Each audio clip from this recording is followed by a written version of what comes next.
eh, la filosofía contemporánea es lo que los autores normalmente dicen que aún se está haciendo. Entonces, que no es historia todavía. Entonces podemos deducir que lo contemporáneo está todavía realizándose y estaría pendiente.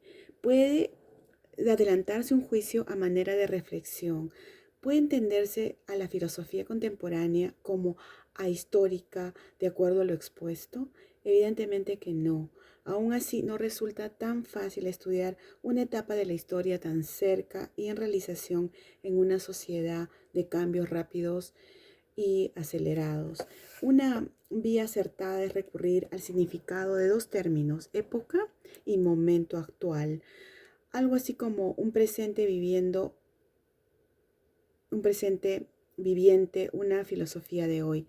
Siendo así que es época es un periodo del proceso histórico que se expresa como una comunidad de ideas, situaciones, conocimientos, acontecimientos entre los cuales existe afinidad y homogeneidad, todo lo cual da una época unidad y singularidad, diferenciándola de las demás.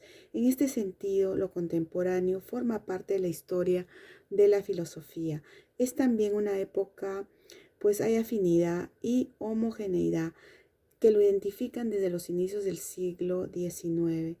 En el momento actual, por su parte, está referido solo a lo que se está viviendo, lo que se está haciendo. ¿Forma también parte de esta época? Claro que sí, pues aguarda esa afinidad, homogeneidad y unidad con todo lo ya sucedido dentro de este periodo. Está pues dentro del pensamiento contemporáneo aún estando en marcha, lo cual solo puede romperse cuando se den otros y nuevos acontecimientos, situaciones e ideas que abrirán el camino para una nueva época. ¿Y cuáles son esas ideas o concepciones afines u homogéneas que dan unidad y singularidad a esta época y desde cuándo?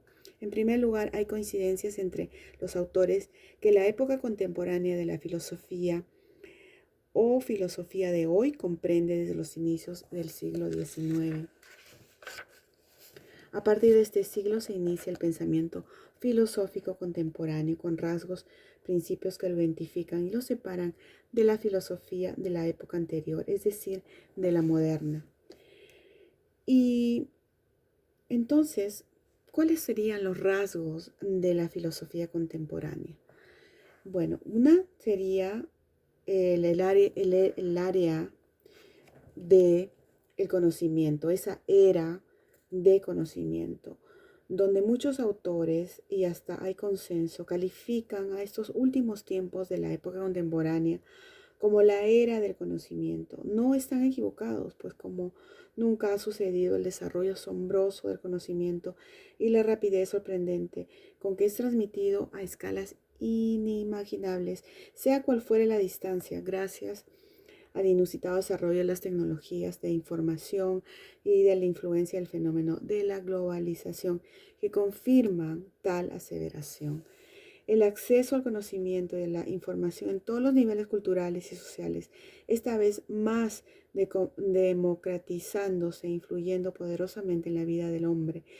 Nueva noción del tiempo y distancia, uso del tiempo de acuerdo al cambio de ritmo de vida, ahora acelerado, nueva concepción de la vida y cambio del ritmo y formas de vida, cambio de la planificación futura. Pues hasta ahora casi todo tiene sentido, hablar de corto, mediano y largo plazo, nuevas concepciones sobre el mundo, etc. Entonces, la segunda forma, otro factor que da un rasgo de una filosofía contemporánea, es esta reactualización y acentuación del conocimiento antropológico.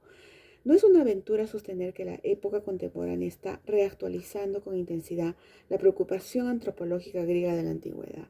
Nunca antes como ahora el hombre es centro de preocupación filosófica, iniciada mayormente con los filósofos existenciales desde finales del siglo XIX y con insistencia desde comienzos del siglo XX. No hay o no puede haber filosofía sin el hombre.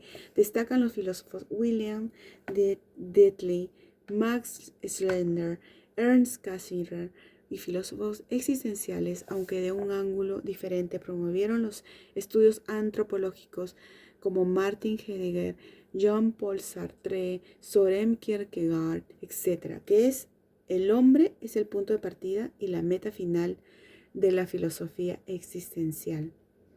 Otro rasgo sería la mayor importancia al desarrollo metodológico de la filosofía. El conocimiento filosófico, sobre todo de la dialéctica, como instrumento del saber o conocer, ha confirmado su validez al ser aplicada a determinadas ciencias.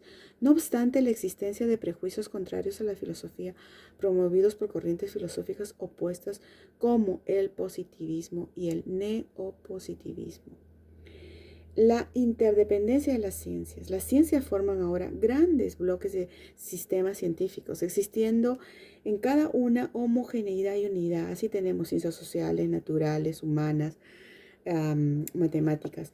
Estas ciencias particulares han surgido de diversas necesidades, pero lo que les marca un fin y una dirección, lo que las agrupa, son las perspectivas y cuestiones generales que brotan del pensar filosófico. En la filosofía descansa la unidad de la ciencia.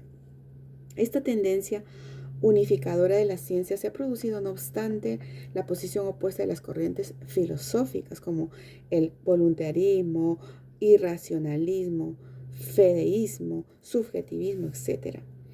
La popularización de la filosofía, que es otro rasgo de la filosofía contemporánea. La filosofía ha dejado de ser ese patrimonio exclusivo de grupos selectos o clase intelectual, tal como lo califica Ferrater Mora. La verdad filosófica es para todos y tan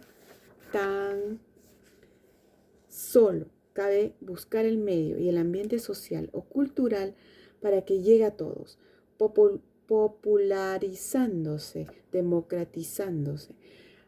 Es a finales del siglo XIX que se inicia la democratización de la filosofía, dejando su condición aristocrática. Encarnan esta tendencia de más cercanía al pueblo, corrientes como existencialismo, bergsonismo y pensamientote de Nietzsche.